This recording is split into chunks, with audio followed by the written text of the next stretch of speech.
العثور على جثة طالب مقسومة نصين محطوطة في شوال قرب من مدافن. ده شاب في أولى ثانوي، كان راجع من الدرس بتاعه وكان صايم. والدته بتكلمه في التليفون بتقول له هو أنت فين؟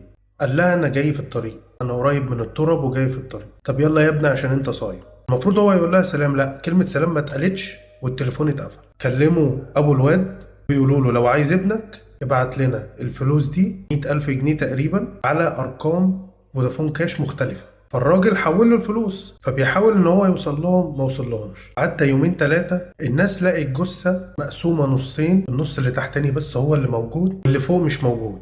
وجاري التحري في الموضوع. ده ذنبه ايه؟ ده ذنبه ايه؟